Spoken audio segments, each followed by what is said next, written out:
One reveled in the praise of people, the other rejected it. Honestly, I think in our flesh, there's always going to be the temptation to feel pleased when people praise us, but what do we do with that? Hello, and welcome back to my channel. In today's video, we're going to be talking about how to know if we are seeking God's glory or our own. How this video came about, so I've been reading through the book of Acts for my own personal quiet time, and I was struck by the contrast between two different stories that I read just a matter of days apart from one another. In both stories, you've got a man with a crowd who is eager to please him, even worship him, but how these two men respond could not be more different. One man's response reveals that he desires his own glory, and the other man's response reveals that he clearly desires the glory of God. And I don't know about y'all, but I want to be the latter man. I want to be the one who desires the glory of God. So what is the difference? What is the difference in these two men's responses? How can we know if we are desiring the glory of God or our own glory? And also, why does it matter? Because let me be clear, it matters greatly. At least in these two stories, it is literally the difference between life and death. And so that is what we're going to be talking about in this video. As somebody who in my flesh has to fight the desire to please people or the desire to have a sense of satisfaction when I have the approval of people, but who also in my heart deeply desires nothing other than to glorify God. These two stories really convicted me. They caused me to just examine my own heart before God, and I pray that it does the same for you. Before we do, I want to tell you about my cute initial necklace I recently got from Ana Luisa. I used to have a K initial necklace that I wore all the time. You can probably see it in some of my old videos,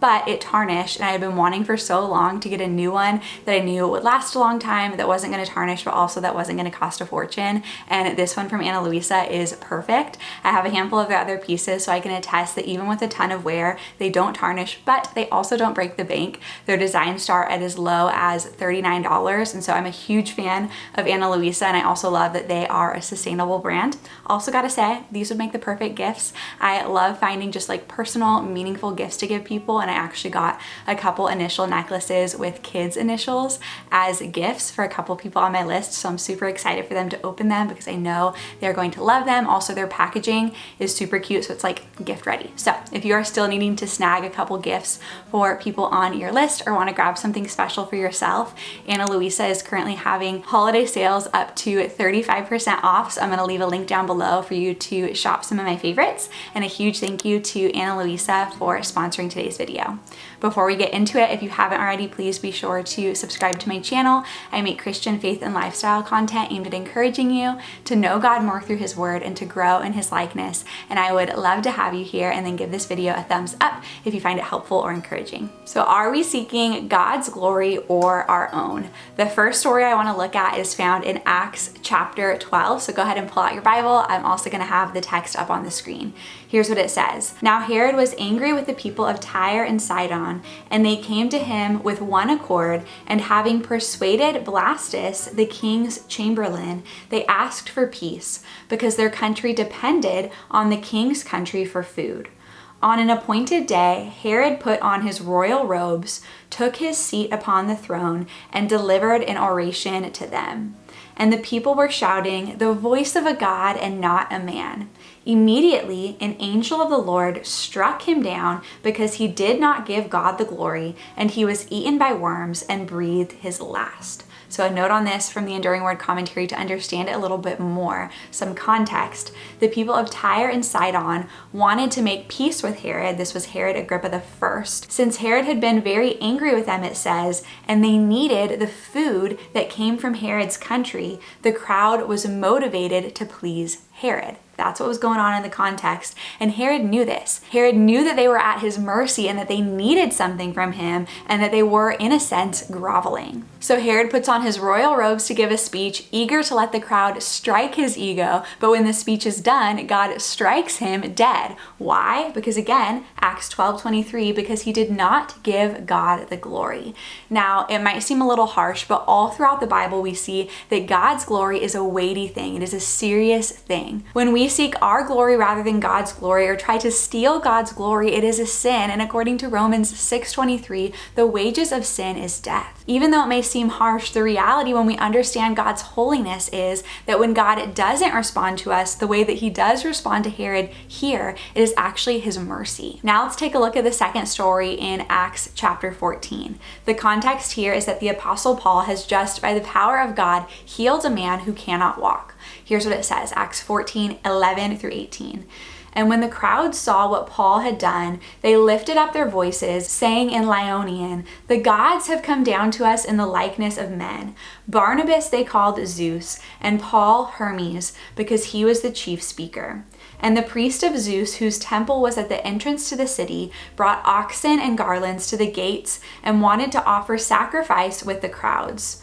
But when the apostles Barnabas and Paul heard of it, they tore their garments and rushed out into the crowd, crying, "Men, why are you doing these things? We also are men of like nature with you, and we bring you good news that you should turn from these vain things to a living God who made the heaven and the earth and the sea and all that is in them. In past generations, he allowed the nations to walk in their own ways, yet he did not leave himself without witness, for he did good by giving you rains from heaven and fruitful seasons, satisfying your heart with food and gladness." So what do we notice here? Paul again has healed a man, and the crowds assume that because of this miraculous thing that was done, that they must be Greek gods, and they start preparing to offer a sacrifice to Paul. How do Paul and Barnabas respond? In Acts 14:14 it says they tore their garments, and a note on this from the Enduring Word commentary said they did this to show that they were completely human. But they also did it out of an instinctively Jewish reaction to blasphemy. For Paul and Barnabas, it wasn't just inconvenient that they were called gods, it was blasphemy.